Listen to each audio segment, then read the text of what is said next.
पड़ोसी आरती पर हत्या का आरोप लगा है। हत्या का सीसीटीवी फुटेज भी सामने आया है। कहासुनी के चलते आपको बताएं, आरोपी आरती ने पड़ोसी को चाकू मार दिया। भारत भूषण बलेचा के रूप में मृतक की पहचान हुई है। सब्जी मंडी में फलों का व्यापारी था मृतक। देखिए, मृतक जो है वो सब्जी मंडी में फलों का व्यापारी था। तस्वीर आपको दिखा रहे मृतक व्यक्ति की, जिसकी मौत हो चुकी है। गुरुग्राम में एक सब्जी मंडी में फलों के व्यापारी को अब मौत के घाट उतार दिया गया। आपको बता दें, कहासुनी के चलते एक पड़ोसी व्यक्ति से ही उनकी कहासुनी हो गई थी और कहासुनी इस कदर आगे बढ़ी कि खूनी खेल में बदलता हुआ नजर आया। ये विवाद खूनी खेल में बदलता हुआ नजर आया। सब्जी मंडी में फलों का व्यापारी, ये मृतक जिसे मौत के घाट उतार दिया गया है। तस्वीर आपको दिखा रहे पड़ोसी आरती पर आपको बता दें हत्या का आरोप लगा है। फिलहाल पुलिस की टीम पूरे मामले की जांच पड़ताल में जुटी हुई और देखिए, हत्या का एक सीसीटीवी फुटेज भी निकलकर सामने आया है, जिसके आधार पर पुलिस की टीम पड़ताल कर रही है। और यह निकलकर सामने आया है कि चाकू मारकर पड़ोसी के द्वारा ही इस व्यापारी की निर्मम हत्या कर दी गई है। दोनों के बीच में, व्यापारी के बीच में और उसके पड़ोसी के बीच में किसी बात को लेकर कहासुनी होती है, जिसके बाद आरोपी के द्वारा हमला किया जाता है, जिससे व्यक्ति की मौके पर ही मौत हो जाती है।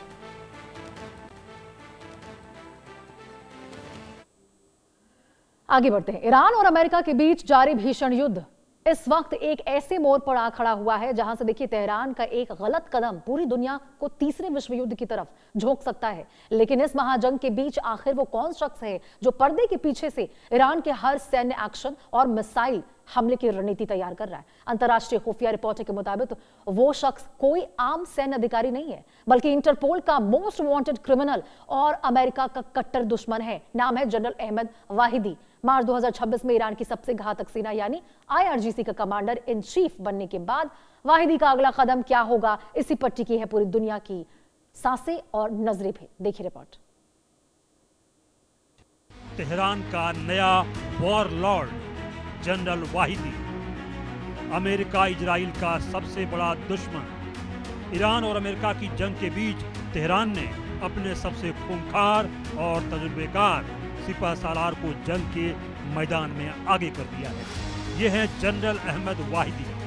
मार्च 2026 में इन्हें ईरान की संप्रभुता की रक्षा करने वाली सबसे बड़ी ताकत IRGC का नया कमांडर इन चीफ नियुक्त किया गया है।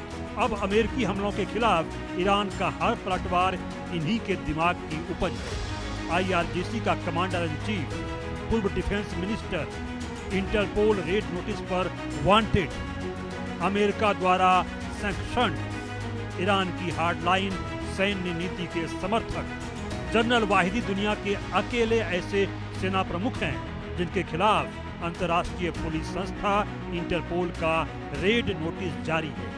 अर्जेंटीना की सर्वोच्च अदालत ने इन्हें साल 1994 में ब्यूनस आयर्स में हुए यहूदी कम्युनिटी सेंटर यानी AMIA पर आत्मघाती बम हमले का मुख्य साजिशकर्ता माना था, जिसमें 85 बेकसूर लोगों की जान चली गई थी।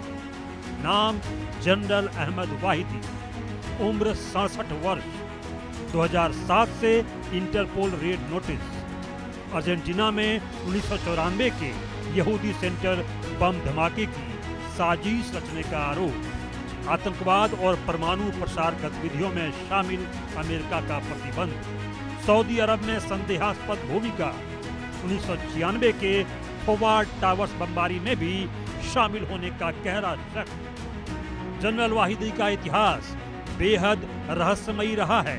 1988 में इन्हें IRGC की सबसे खतरनाक और खुफिया विंग कुद्स फोर्स का पहला कमांडर बनाया गया था। कुद्स फोर्स का काम ईरान की सीमाओं के बाहर जाकर सीक्रेट ऑपरेशंस को अंजाम देना और हिजबुल्लाह जैसे प्रॉक्सी संगठनों को ट्रेनिंग देना है। वाहिदी इसी सीक्रेट नेटवर्क के उस्ताद माने जाते हैं।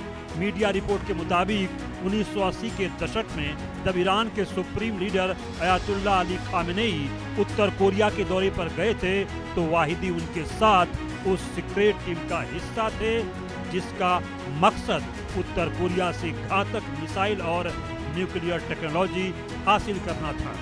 वाहिदी जितने कट्टर हैं, उतने ही चतुर कूटनीतिक भी।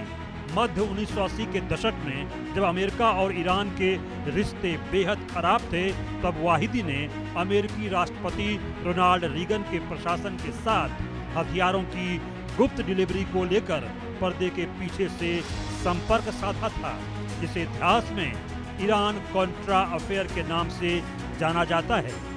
जनरल वाहिदी सिर्फ सेना के बैरक तक सीमित नहीं रहे, वे साल 2009 से 2013 तक ईरान के रक्षा मंत्री रहे और हाल के वर्षों में देश के गृह मंत्री की जिम्मेदारी भी संभाली।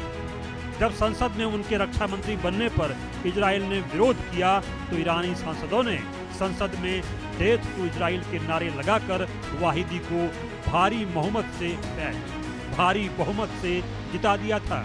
ईरान की जंग में वाहिदी का मास्टर प्लान समझिए, युद्ध में वाहिदी के 5 बड़े टारगेट को जानिए। प्रॉक्सी नेटवर्क को एक्टिव करना मकसद रहा है। लेबनान के हिजबुल्लाह और यमन के हूतियों को सीधे कमांड देते रहे हैं। इनकी स्ट्रेट ऑफ हॉर्मुज पर पकड़ है। जानकार बताते हैं कि अमेरिकी नौसेना को रोकने के लिए समुद्री रास्तों की अभेद्य नाकेबंदी की। इन्होंने इंटरनल जासूसी नेटवर्क का खात्मा भी किया, यानी ईरान के भीतर सक्रिय अमेरिकी और इजरायली जासूसों का शिकार करना भी इनका मकसद रहा है। और इसी के साथ खबरों का सिलसिला लगातार जारी रहेगा। फिलहाल रुकते हैं छोटे से ब्रेक के लिए।